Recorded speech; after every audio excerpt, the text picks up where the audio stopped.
Hey, good morning, it's Uncle Lou here. Yeah, that's right, it's me, Uncle Lou, and I'm live for you on LouTube today, so thanks for watching. I really appreciate it also, and back today with another best case, worst case scenario video for you guys. I did Clemson yesterday, and I'll let you know on that video that I was looking for more suggestions of teams from you guys for me to do in this series of videos, best case, worst case, and there was a lot of suggestions in the video. I appreciate every single one of them, and I'm going to try to get to as many of those suggestions as I can. But several people requested Washington, Oregon. There was one person that said do some Pac-12 teams, and I looked through the list of teams that I've already done, which I've created a playlist on this channel that's got all the best case, worst case videos in them that I've done so far. I'll put a link to that video up top somewhere right here for you if you want to click on it and check it out. But I noticed I hadn't done any Pac-12 teams yet in this preview. I've done several SEC teams. I've done, I think, 3 Big 12 teams, a couple of ACC teams, a couple of Big 10 teams, but I hadn't done any Pac-12 teams, so I decided to choose one of the Pac-12 teams to do today, and that team is going to be the Washington Huskies. Be sure and leave me a comment down below. Let me know what you think about the Washington Huskies' chances in 2019, best case, worst case scenario for their regular season record. And don't forget, let me know which teams you want to see me do in this series. Comment down below. Like I said, I'll try to get as many of them as I can. All right, here we go. Washington Huskies out of the Pac-12 North, right? Yeah, 2 divisions out there. You got Pac-12 North, Pac-12 South. Washington, of course, in the Pac-12 North. Chris Petersen, head coach, has really turned Washington around in the 5 or 6 years that he's been there. Washington had a few years back in the 90s where they were really, really good, but then they sort of just kind of disappeared, really, for about 15 or 20 years until Chris Petersen got there, and he's really turned them around in a relatively short period of time, and he's had a lot of success there. They've won the Pac-12 2 out of the last 3 seasons. 3 straight 10-win seasons, and of course they made the playoffs a few years back. They did go ahead and lose in round 1, but still they made the playoffs. Only a handful of teams can. How many teams have made the playoffs now? Alabama, Clemson, Oklahoma, multiple times. Ohio State has made it. Michigan State has made it. Georgia has made it. Florida State has made it. And Washington. So not very many teams made the playoffs. Washington on that short list. Won the Pac-12 again last year before losing in the Rose Bowl to, I believe it was, Ohio State. A lot of key losses for Washington heading into 2019. Of course, offensively, Jake Browning, who's been the quarterback there, seems like forever. He was a 4-year starter out there for the Huskies. He's gone, and they got to replace one of the best running backs they've had maybe ever. Definitely in a long, long time in running back Myles Gaskin. This guy broke all kinds of records at Washington. He's gone. On the defensive side of the ball, Washington's had a pretty good defense, particularly for the Pac-12. Some good up front. They've had some good linemen they put into the NFL. Really on both sides of the ball for Washington. As far as their lines of scrimmage go, they've been pretty good. Their secondary is going to be kind of rebuilt this year. They've had one of the best secondaries in America over the last couple of years. They lose some of that talent off of last year's team. Jimmy Lake does return. That'll help Washington a lot. And of course, as long as they have Chris Petersen, the offense most likely going to be okay. Now, Jacob Eason comes in, most likely going to be starting at quarterback this year would be my guess. Now, they have a younger guy. Eason, of course, for those of you that don't know, from the state of Washington, signed with Georgia, started in the 2016 season, started in the 2017 season as the starter, got hurt game 1. That's when Jake Fromm came in, and the rest is history. So Eason transferred out after the 2017 season back to his home state of Washington and enrolled with the Huskies. He had to sit out last year, which was Jake Browning's last year. He was allowed to practice with the team. He ran the scout team offense last year for Washington. So he's got a year plus in the system at Washington. I expect him to probably be given the start this year, although I guess anything can happen. It's no secret I'm pretty high on Jacob Eason. I think when it comes to just pure talent, he's one of the most talented quarterbacks in all of college football. The issues with Jacob Eason, in my mind, lie here and here, not in ability or talent. Not going to get into all the stories and rumors and all these kinds of things of how he spent his time in Athens. I'm a Jacob Eason fan. I have been since we recruited him and signed him. I hope he does well in the Pac-12, and I have a feeling that he will. We'll see. My money's on him to get the start this year to replace Jake Browning. And Chris Petersen, I mean, what quarterback wouldn't want to play for Chris Petersen? The guy has had great offenses forever, right? Everywhere he's been. So, all right, let's put the Washington schedule up on the screen. We'll take a look at it. You guys know how this works. We're going to try to figure out if everything goes good for Washington, what's the best case scenario in terms of regular season record. And if everything goes wrong, maybe they catch some injuries, some unexpected losses, whatever, what would be the absolute worst case scenario for them in terms of regular season record? And then, of course, every summer, I do a more detailed version of these videos where I pick a winner and a loser for every single game on these teams' schedule and come up with an exact season record for you, at least a prediction of what I think it'll be. 5 road games on this schedule here. That's about normal. And a pretty easy non-conference schedule. Pac-12 teams play 9 conference games, 3 non-conference games, and they have to play, one of those 3 non-conference games has to be a Power 5 team. Now, you look at this schedule, you might say, well, there's no Power 5 team on here.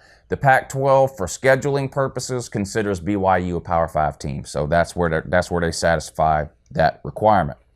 All right, they start off week 1 at home against Eastern Washington, a smaller, lower classification school within their home state. Eastern Washington is a pretty good team for what they are, but not the type of team that should be competing with somebody like Washington. This should be a pretty easy scrimmage for the Huskies to kick off their season.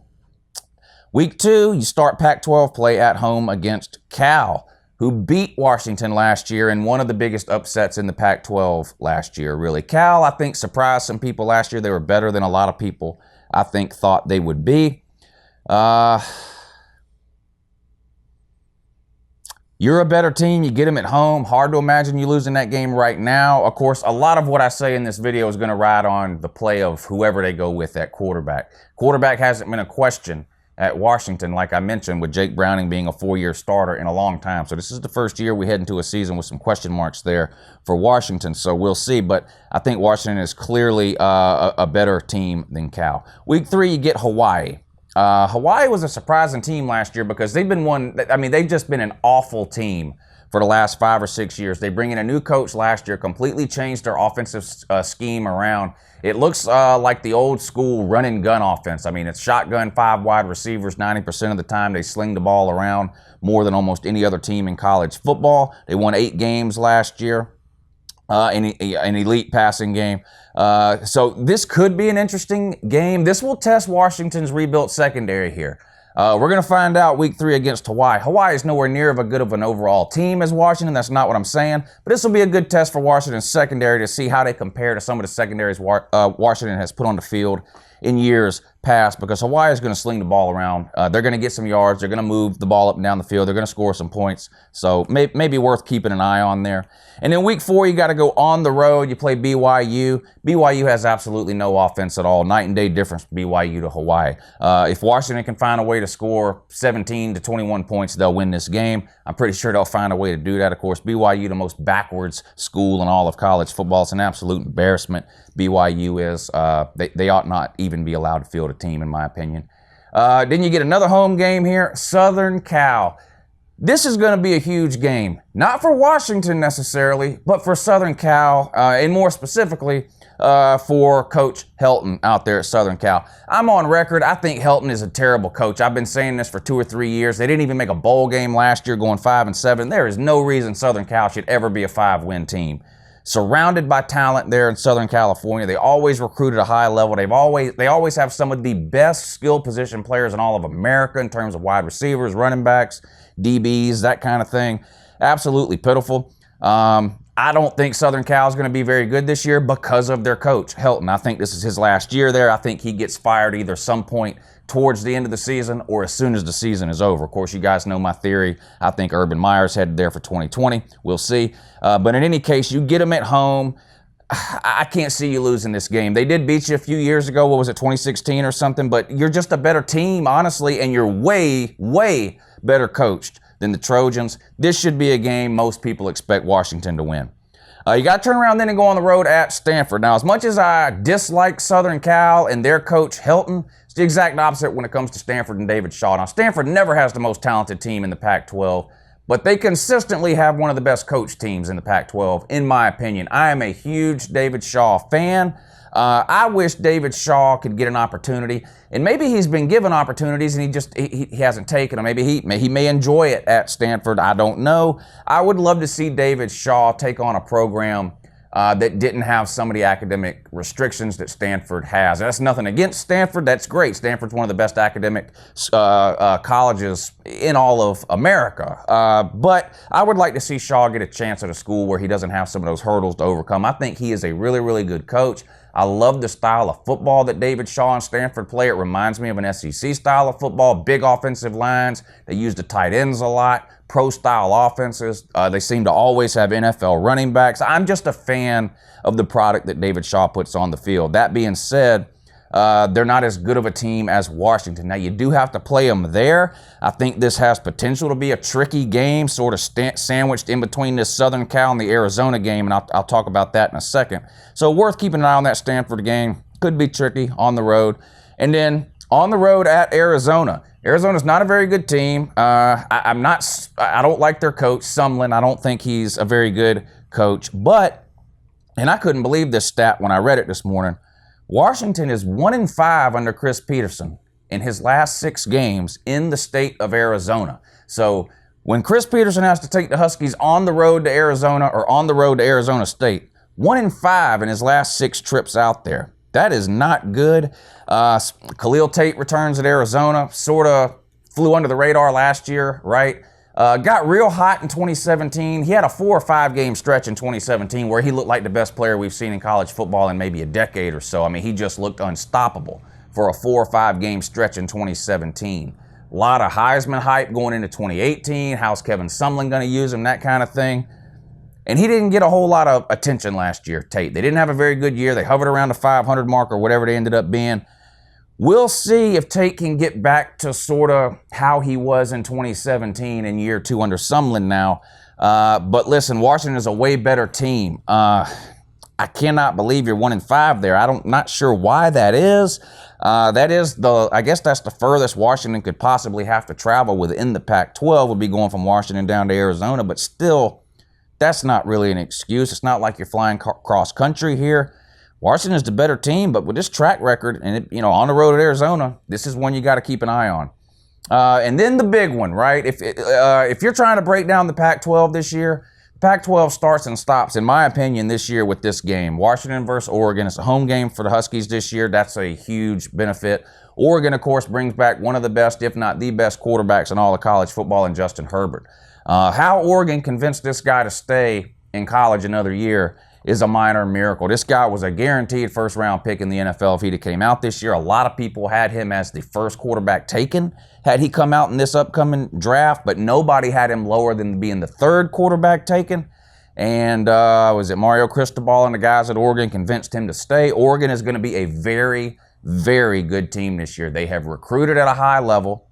If there's a team designed and built and talented enough and well coached enough to compete with Washington in the Pac-12 this year, it's Oregon. And I don't think anybody's going to be surprised if this ends up being a really, really good game here, Washington versus Oregon. I think Washington and Oregon are the 2 teams in the Pac-12 that have hopes of making the playoffs. I don't think there's another team within the Pac-12 that even has a chance. I'm not saying that Washington or Oregon will make the playoffs.